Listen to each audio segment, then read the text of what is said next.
Hey guys, it's me Jake from JakeMan21642, and I come to you today from this abandoned grocery store parking lot just to do an update video of my daily driver, my 1993 Honda Accord EX. Really a lot to report on in this update video, but just a little bit of a backstory if you are new to the channel. This is my car I have owned for about 2 months now. I bought it July 15th and it's September 29th today, so 2.5 months really. But I've put over 3,000 miles on the car now. I, over the weekend, changed the oil, did a bunch of things, and the car is just doing fantastic. Those of you who know about me, this is really the car that I wanted as my second car. And I did end up with the Saturn, which I love the Saturn. The Saturn was great. I don't regret buying that car at all, but this is what I've wanted all along. So anyway, this is the car. It's my daily driver, and since I'm back in school now, this car will easily do up to 50, 60 miles a day, just depending on if I work after school or not. And as you can see, yesterday I did completely clay the entire car. I mean the entire car, not just the front end, which one of my friends and I, my friend that actually used to own this car, him and I were talking about, we think at one point the front end of this car may have been resprayed, but wherever it was done, they did an excellent job. But you can see the few rock chips that are on it have shown up since I've bought it, but ooh, big deal. The car does spend a lot of its life on the highway. You can see right here, it does have some scratches. They show up on camera worse than they really are. This is from where my dad backed into it. But the funny part is, my license plate did a lot more damage to his car than he did to mine.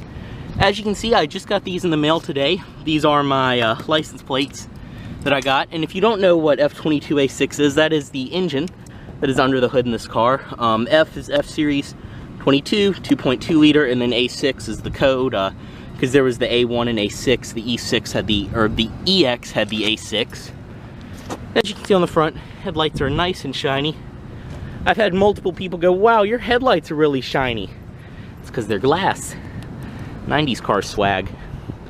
Coming along to the side, you can see I do have the dealer accessory pinstripe on this one, which is holding up very well.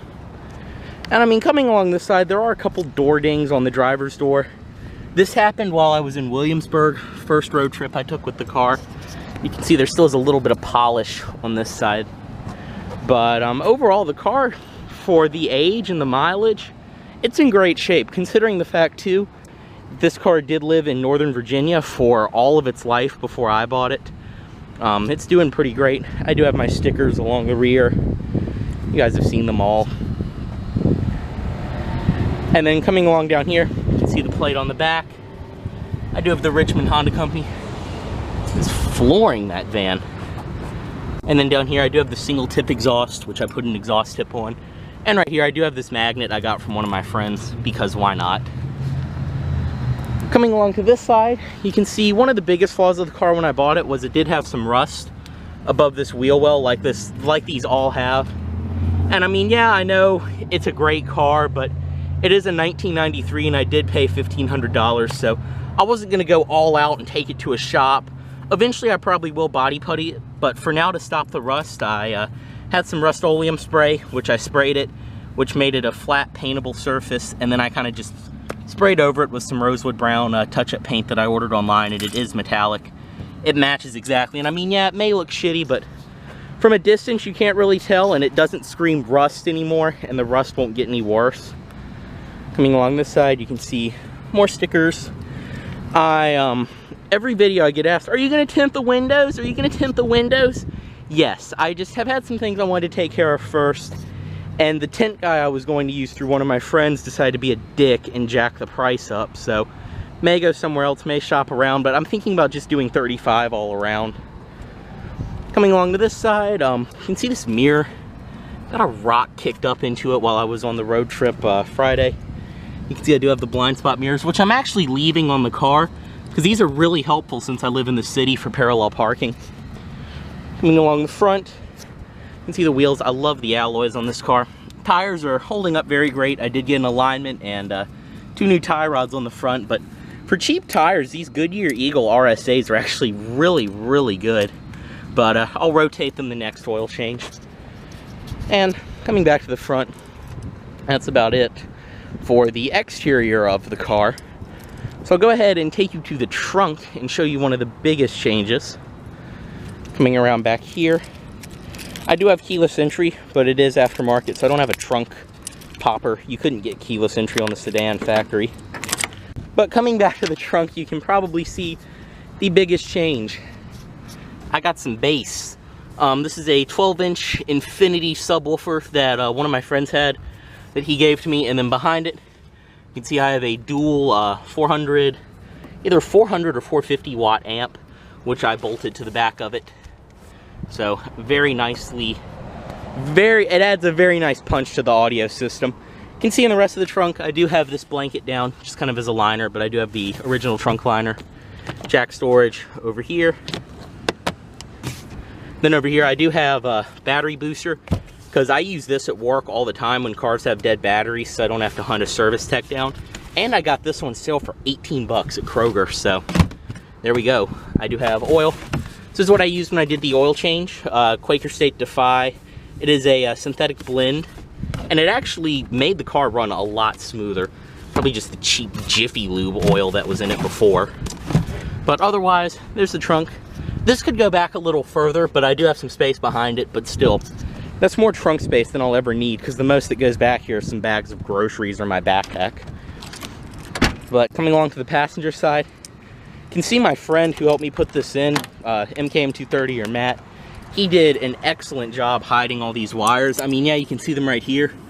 They run under the panel. You can see them a little bit right there.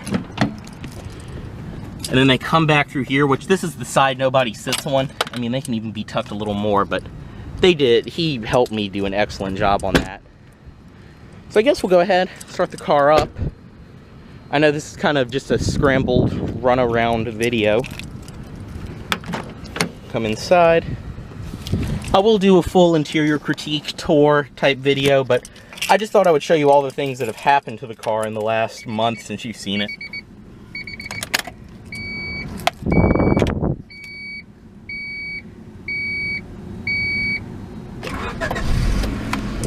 Running absolutely excellent, no reason it shouldn't be. Coming inside, go ahead and do a mileage check.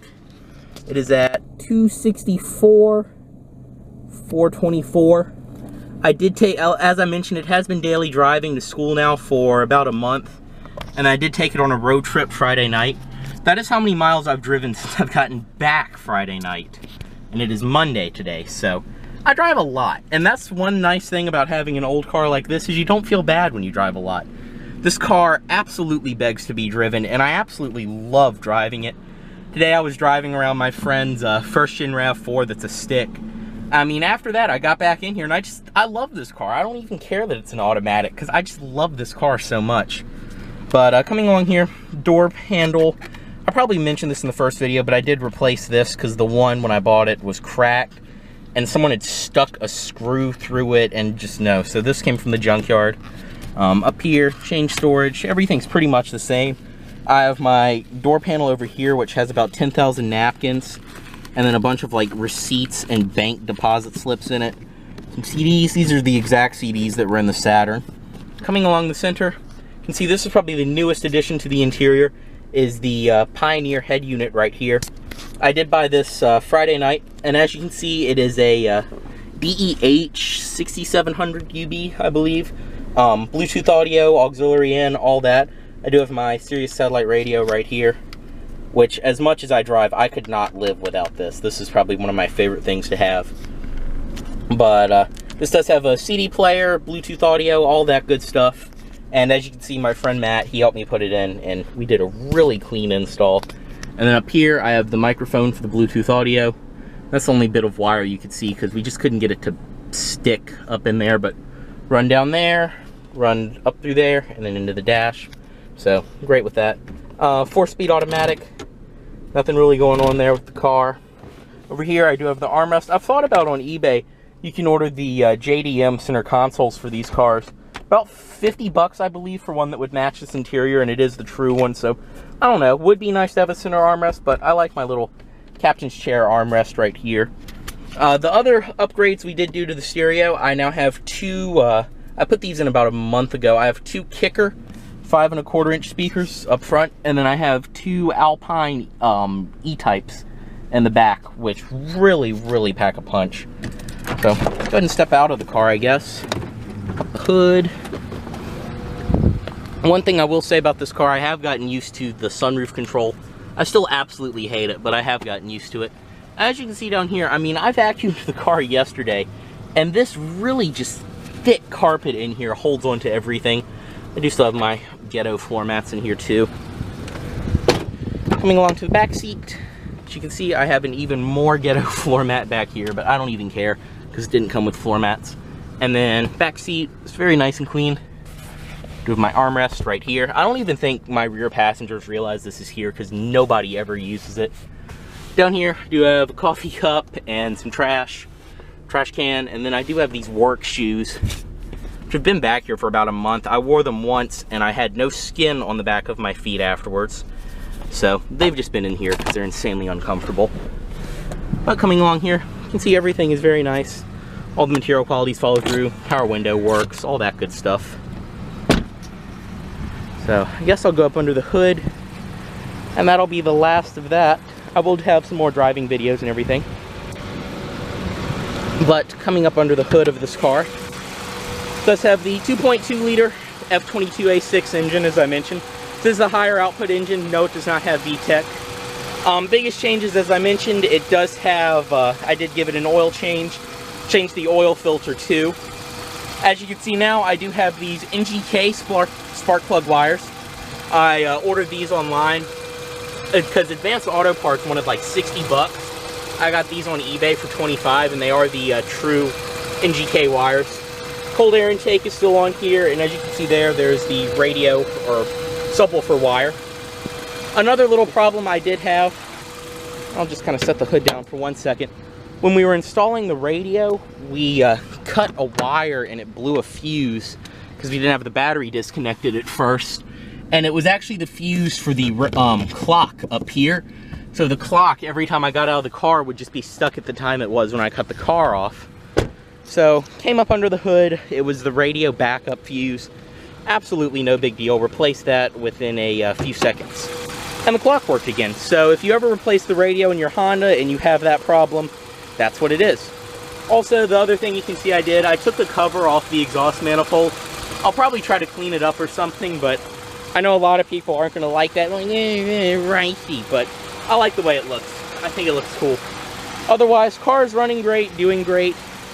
Since the last time you guys saw this car, it has done not 1, but 2 road trips, and I just absolutely love this thing on the highway. It's great. Anyways, guys, this is just a quick update on the Accord. Hope you enjoyed, and as always, drop any questions, comments, anything like that below. Thanks for watching, guys, and please subscribe. I'll try to do these updates probably about once a month.